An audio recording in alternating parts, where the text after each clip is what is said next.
took over a team in the technology organization.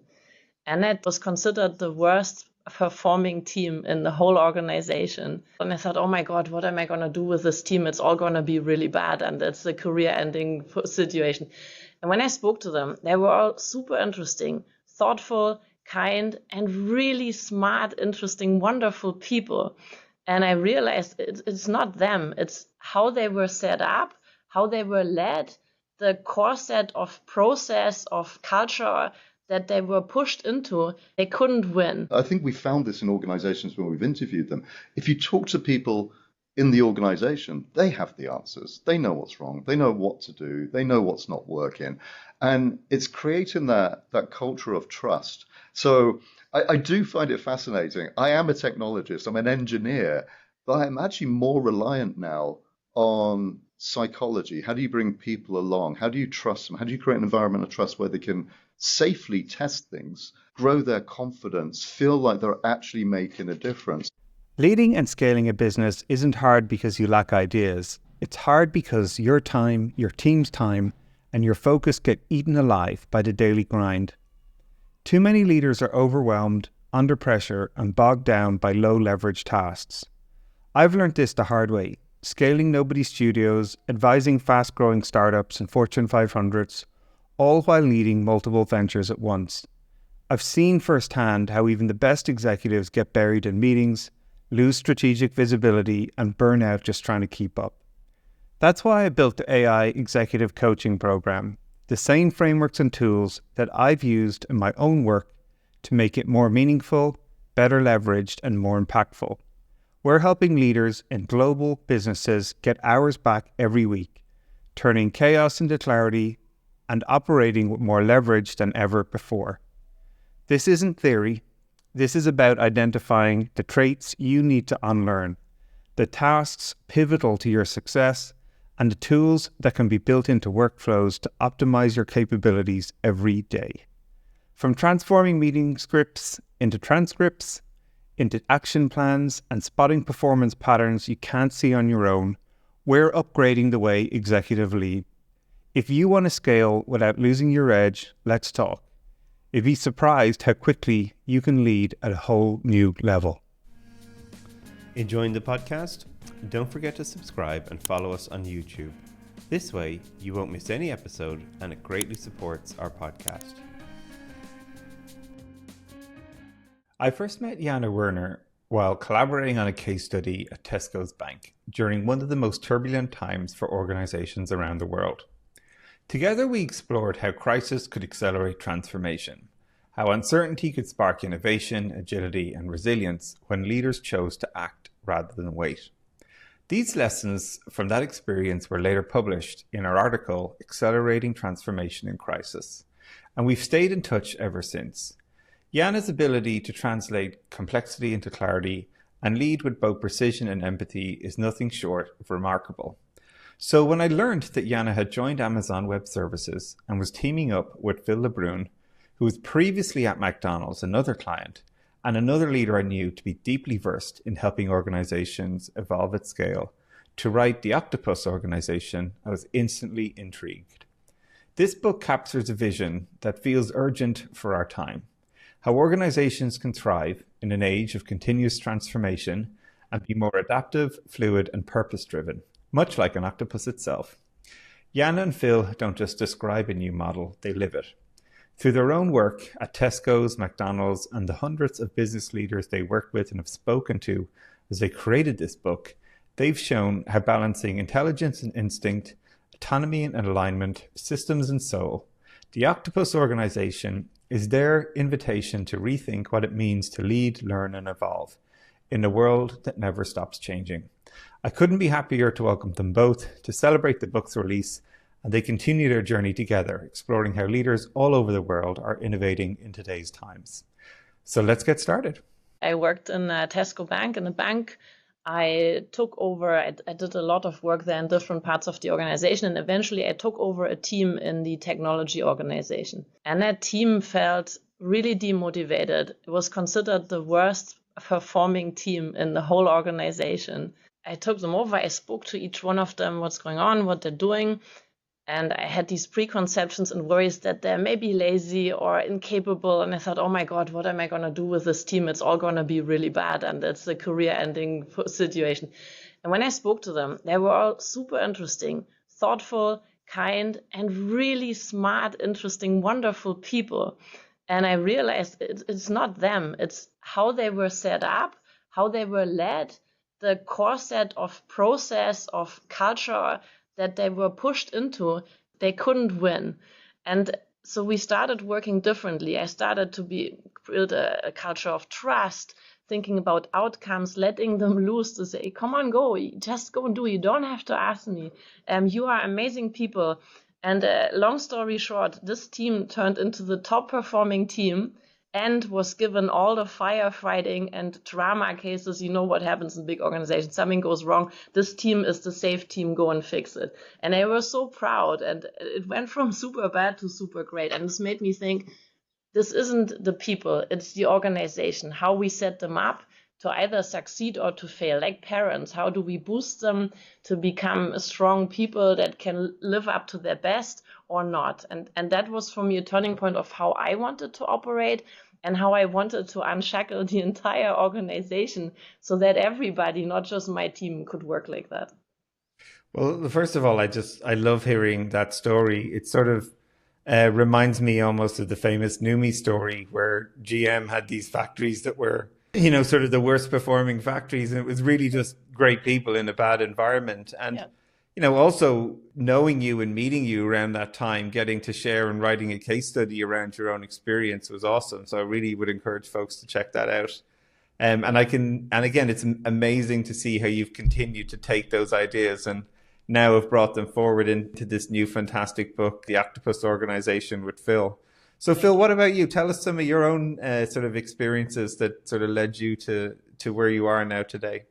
It's really interesting listening to Jana's story because my story is very similar. Different industry, different issues. Felt more like a psychologist than a technologist by the end of my time at McDonald's. And I joined McDonald's Corporation. We had more technology stacks than we had countries. Everyone built their own stuff. It felt like they had control in each of the local markets. And there'd been multiple failed attempts to find that balance between what do you centralize for efficiency and economies of scale, what do you decentralize for agility. And there was a lot of that us and them going on in the organization. The corporate folks don't understand. The business units don't understand. Simple acts. You talked about creating a culture of trust. Same thing, bringing people together. So it wasn't corporate didn't understand, but hey, maybe I haven't explained to John in the UK very well about what's happening. So we started really small. We brought a small cross-functional team from some of the McDonald's markets and from corporate together. And we did something silly. We just built a Windows operating system for our point of sale. Nothing exciting, but everyone had done that themselves. So we built one globally and it sort of worked. And then we built a data movement solution and a systems management solution, a point of sale solution, and then an e-commerce solution. And it all came down to bringing people together, trusting them. And I think we found this in organizations when we've interviewed them. If you talk to people in the organization, they have the answers. They know what's wrong. They know what to do. They know what's not working. And it's creating that culture of trust. So I do find it fascinating. I am a technologist. I'm an engineer. But I'm actually more reliant now on psychology. How do you bring people along? How do you trust them? How do you create an environment of trust where they can safely test things, grow their confidence, feel like they're actually making a difference? And by the time I left McDonald's, we'd added tens of billions of dollars to the top line sale simply by bringing people together and unifying them against a common mission. I really love what you're both sort of sharing about your stories. This notion that the people have the answers if you can really just create a system that allows them to be heard and for their ideas to be implemented. I think a lot of the best ideas generally come from people that are closest to the work rather than people who are layers above and further away or have notions about what they think sort of should be happening to change these businesses. And again, you've been both part of some of the biggest businesses you can imagine in the world and seeing that happen. So for you, Phil, then, what do you feel are maybe some of the things, especially as you were speaking to so many people, as you were writing the book? Like one of the things I thought was great that you both did was you really went out and were speaking to so many people about their experiences, which again is this common thread that you've obviously done through your career. So what were some of the things that you personally had to, if you will, unlearn when you were starting to think about the ideas you wanted to share in the Octopus Organization? We were extremely lucky on this journey. We spoke to some unbelievable people, folks like Indra Nooyi, the former CEO and chairperson of PepsiCo, who's an Amazon board member now, Benedetto Vigna, the CEO of Ferrari. The thing that really blew us away is if you bumped into these people in the streets, you'd never know they were CEOs. Very humble, very driven, very smart, emotionally intelligent, smart. And I think one of the things it reinforced with me is this isn't about a leader who's transformed 3 industries and has come in and save a company. It's really about a leader who wants to learn. We heard these stories like Indra spent time on the road with truck drivers and in restaurants, really understanding what was happening at the front line, and to set a vision which wasn't just one of these, we're going to be a platform-based machine learning enabled company that leverages our corporate synergies. You know, these mission statements which mean absolutely nothing to anyone. But just very, very simple mission statements which last a decade, which everyone knows. It's one of the things that we find in Amazon is everyone knows our purpose is to be Earth's most customer-centric company. So really, on the surface, very, very simple things, but it was the emotional intelligence piece, which, being brought up as an engineer, we pride ourselves on having no emotional intelligence to start with, and then developing that over time. But that was way, way more important. So it was unlearning the fact I didn't need all of the answers, that the people I recruited, the people who I worked with, they're actually incredibly smart. If you give them an environment where they can thrive, if you give them clear direction about a business outcome you want to achieve, and then you allow them to go after that, and you as a leader are there to clear dependencies, to help them think through things. You're not there to give answers. That was really hard because one of some of the facts we learned about children, for instance, I think I'm right in saying when you're about 5 or 6 years old, you ask about 107 questions, up to 107 questions an hour. Every parent knows the why. It feels like more than 100 an hour. Yeah, and then as a teenager, if they're still speaking to you, how many? I think around 10 or so. And then as an adult, it's like about 2 questions an hour. So basically, we're trained to stop asking questions, to stop wanting to know. Which is nuts, because the more senior you are, the further away you are from the front line, the less you actually know about the opportunities. And it's one of the things we learned from Indra was 2 characteristics she looks for in leaders is the ability to storytell and communicate. Still one of the most powerful things you can do to get people aligned. But secondly is curiosity. If you stop learning, you can no longer lead an organization. So that was really invigorating. I ended up going back to school multiple times because there was this unleashed desire to be more and more curious about what the opportunities were versus trying to get all of the answers. Yeah, this is a great example. You also remind me of another guest we had on the show, a guy called Jana Werner. Joe ran basically global banking for HSBC. And one of the things he used to always do is every year when the graduates came in to the company, he would sit down with them and give them problems to solve that he was working on, specifically just to see how they would go about doing it, you know. And you can imagine in a very hierarchical company like HSBC, when you've got some of the most senior leaders sitting down with the most, junior, if you will, novices, it creates this great cultural artifact in the company. And, that's, again, a really powerful way, I feel, to shift or set the tone, if you will, about what you're looking for. Well, what about you, Jana? Tell us some of the things that struck you as you were doing this. So the bit I had to unlearn was I felt like earlier in my career, and now many of the customers I work with are almost forcing themselves to try and turn the massive uncertainty, the complexity of ripple effects where you can't anticipate, you do something over here, something impacts over there, or new technology coming up. We all try to turn uncertainty and complexity into fake certainty. We have to know the answers, we have to give a plan, we have to have a roadmap, we have to report statuses. And I had to really unlearn that. We had a brilliant conversation with Annie Duke. For those who don't know them, she's the most successful female poker player in the world, $4 million richer, also a PhD in decision sciences. And she talked to us about why don't you just show in your answers, in your decisions, that you maybe are 70% sure. You might not be 100% sure. It doesn't have to be a yes or no, or you give a range. So this idea of we don't have to be certain. And it's also, there's so much more around that. First of all, is it even okay to say, I don't know? Having the psychological safety to say, I'm not sure as a leader, and then having the curiosity to keep asking questions. Benedetto Vignas, the CEO of Ferrari, is such a curious mind. I think he signed in his first month 300 NDAs to go out and ask lots of customers and partners and others, 300, he said, right? I think so, or 300. To ask lots of questions as he designed the strategy. And what they also do really well is what I had to unlearn is shifting mental models.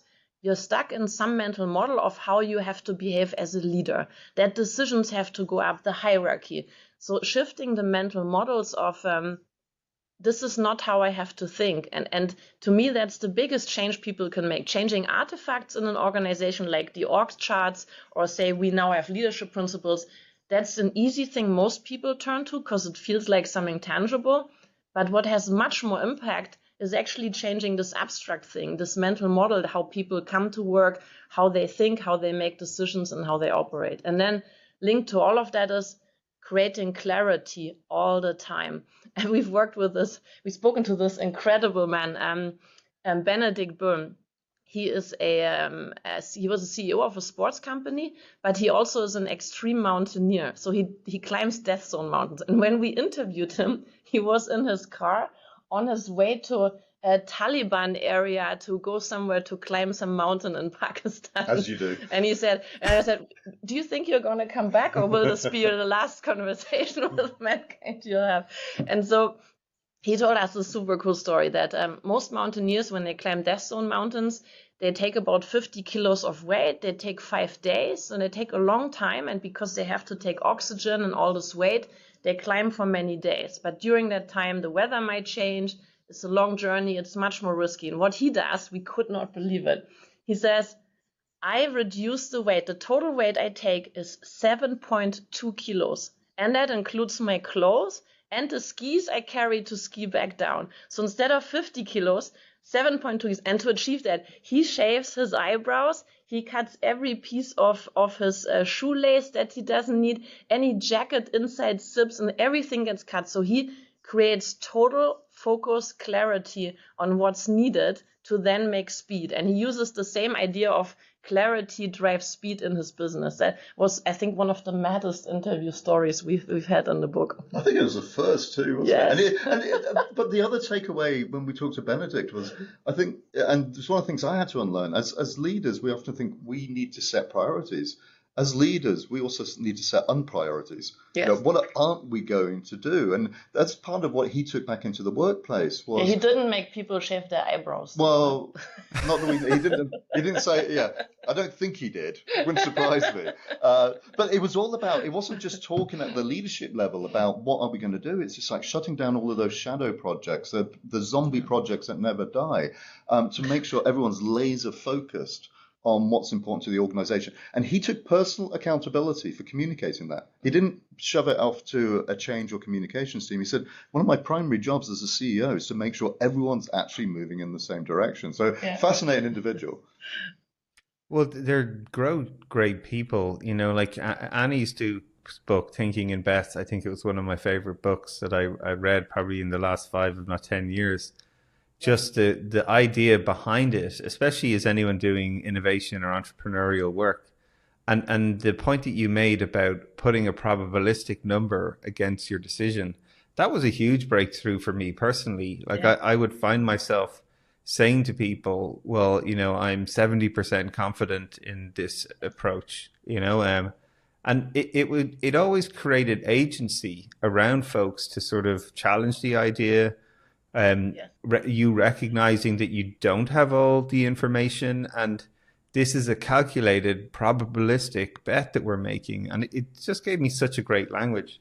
I didn't start shaving off my eyebrows, but I think I might after listening to your Benedict's approach to life. But again, as you say, this idea I think is also really powerful. If you're lucky, businesses give clarity about what you are going to do, but not enough don't say what we're not going to do. And I think that again is a really powerful, it's like when you ever do these exercises of what's in scope and what's out of scope. That ability to say things that are out of scope actually sometimes I feel creates way more agency, because as you said, it closes down areas where we're not going to focus on. And that just keeps refining, if you will, like the aperture of what the company is going to focus on. And again, these are great like little tips that anybody can do. Like it doesn't cost anything to talk about what's in scope and out of scope, or how confident you are in a decision or based on a probability. They're very small changes in behavior, but they can have a huge impact in how people sort of think about this in their workplace. So maybe as you then were starting to dig deeper, and I know you've interviewed tons of people, you have your own great experiences from your own careers. So what were some of the things maybe you're starting to think as an industry we might need to start thinking about unlearning more, that maybe struck you, Jana, as you were not only pulling the book together, but just observations you maybe had that you had higher conviction on as a result of going through all these interviews and the work that you've both done together? For me, a key point was, so the book is, the Octopus Organization book is set up in a way of describing 36 anti-patterns. And the reason we did that is because again and again in our own work and in speaking to lots of customers, we found that organizations do the same go-to kind of habitual answers to solve problems again and again, or do things that are habitual we don't even think about anymore and don't realize how terribly difficult these make life, like using jargon, like your perfect example of the data-enabled whatever synergistic. Or we all do it. I use terrible jargon to explain something because I thought it needed to sound like that. And then I read Netflix's strategy and I was like, they don't use any jargon. Why are we doing silly things like that? Or why do we hide information in our silos because we think it's powerful? Actually, it makes it much harder to develop really great ideas and solutions for customers and think outwards in the organizations, not me hoarding things. Or why is it so hard to have tough conversations when actually, when you do have them, they feel very satisfying and you get to a better answer? So all these go-to things we do, we try to start uncovering them. And these are all together really small changes. You can pick one and just get started. I led big transformations and there's this superhero thing and they're expensive and you go to the board and they get signed off and they get branded and they sound cool. But in the end, they actually cause a lot of pain. They end up fatiguing people, scaring people, good people who then either leave or spend their time maneuvering through the organization instead of working because they try to survive. So my biggest learning for the broader industry is start doing small patterns, let them spread instead of constantly talking about scaling. Continuously adapt your organization and let everyone be part of that. You don't have to force change people. Do it with them and get them to think about how to change and pick an anti-pattern, pick a second one, and then just start doing little things. Because together, I think was it Werner Swanepoel who said, light 1,000 fires. What, he's the CIO of a mining company. Yeah, Chief Transformation Officer of a South African mining company. And mining companies aren't exactly renowned for transforming full stop. But I love that. I love that story because a lot of these transformations start at the senior level of the organization. All it takes is for one person to leave and it stops. Yeah. If you've got 1,000 people transforming, that's a really hard set of fires to put out. And continuously, like we have AI now. Everybody's asking us, agentic AI, how do I have to change my organization? The biggest answer for us is start becoming an organization that doesn't change once for AI, agentic AI. Become adaptive naturally, and then this will permeate through your organization from everybody, from every seat. Yeah, and it's anytime you hear someone saying, well, we're on a transformation journey, we're calling it Vision 2030 or Store of the Future or Retailer Phoenix of the Project. Yeah, exactly. It's just that's not going to work.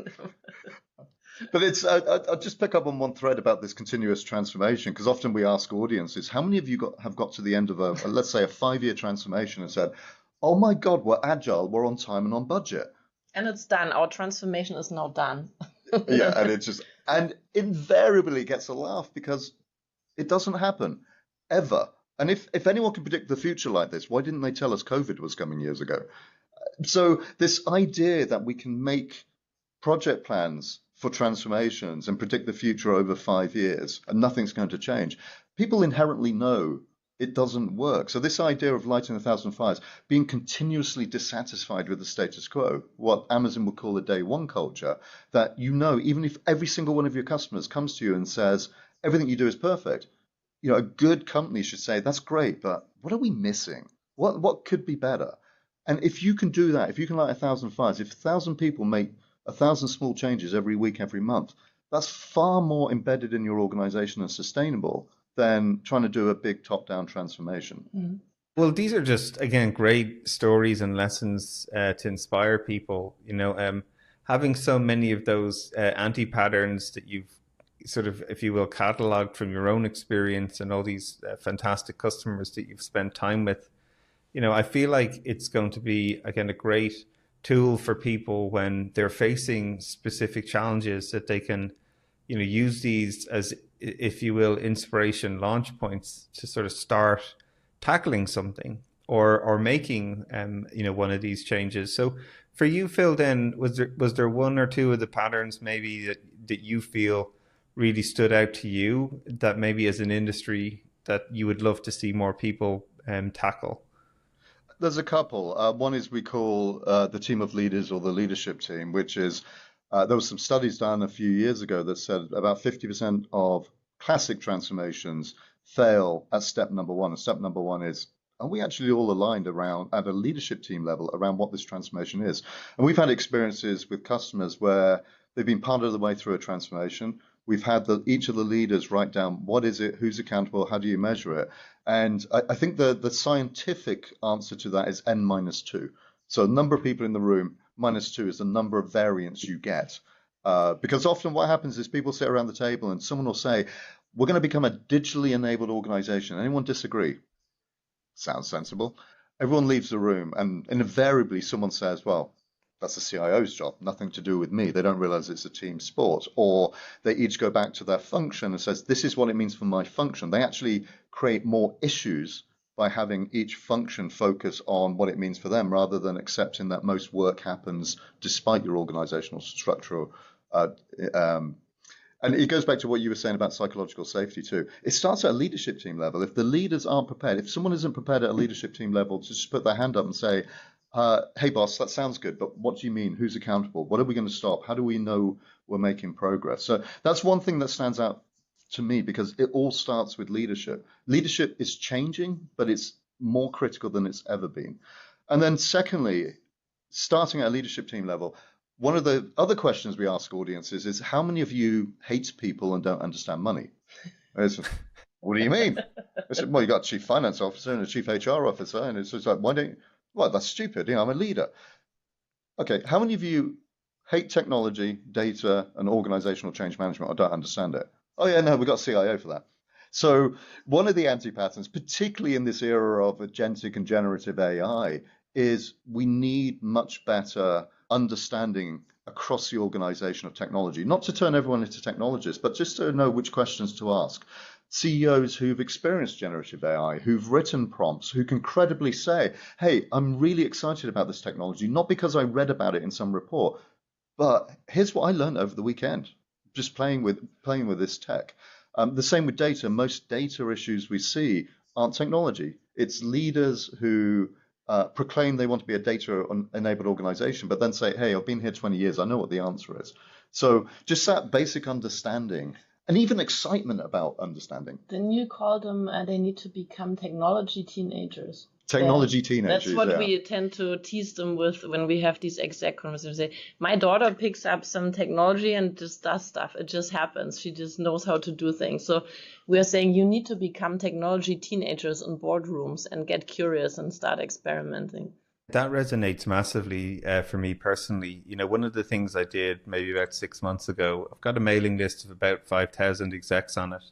And I sent them all out a survey around understanding what AI particularly means for them. And like the results were kind of fascinating to me. 64% of them said that they were at the beginner stage. CEOs were most interested in about the cost savings associated to AI. VPs and directors, obviously, who had to do most of the work, were more worried about how they could save time so they could do all this extra work that they were apparently meant to be saving. But one of the things that really, really struck me the most was when I asked them how they wanted to learn this technology. And the bit that was most fascinating is that almost at an even split, it was literally almost 40% each.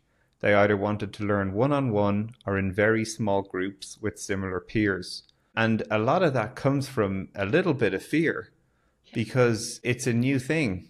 And, everyone's sort of a little bit afraid to look like, as you say, the awkward teenager when they're learning this for the first time as the head of these technology organizations.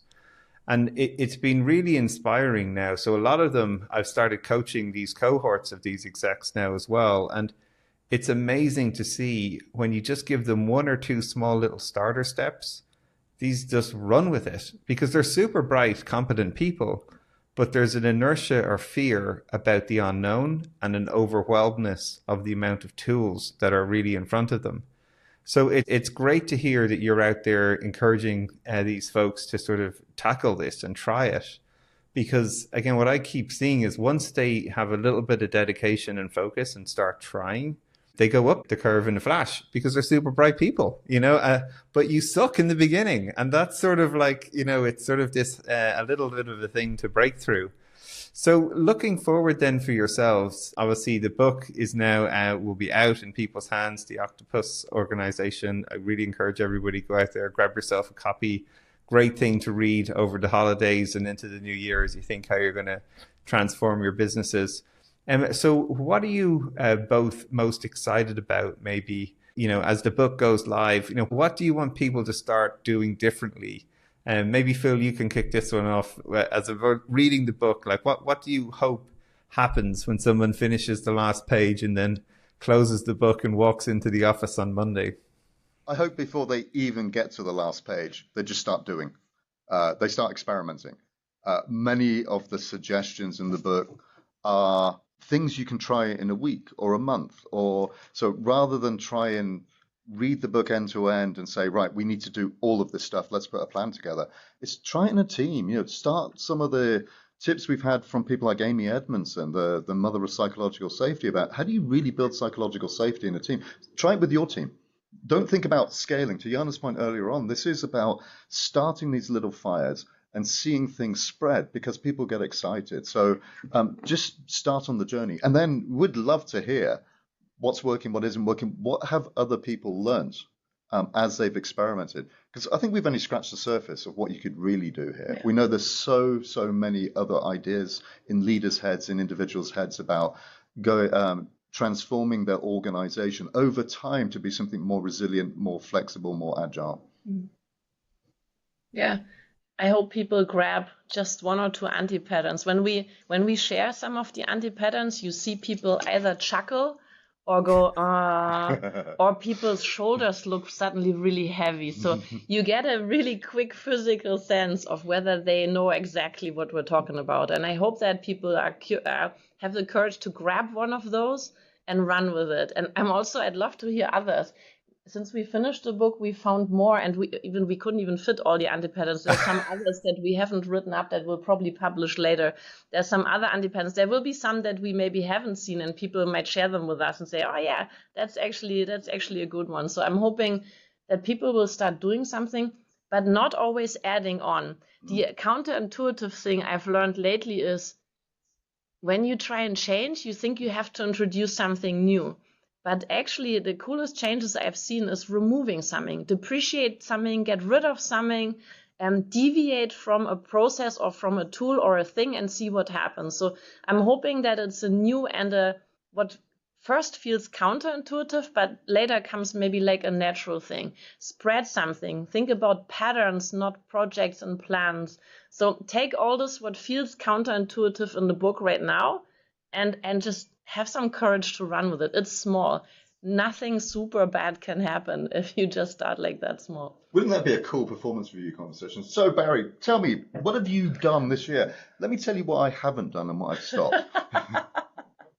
I love that idea too as well. I remember one of the first times I ever did an innovation program very early in my career. I got to go spend some time with them in UC Berkeley, where there was sort of an innovation group there. And one of the first things that they said was exactly what you said, was most innovations happen when you take things away rather than when you add them.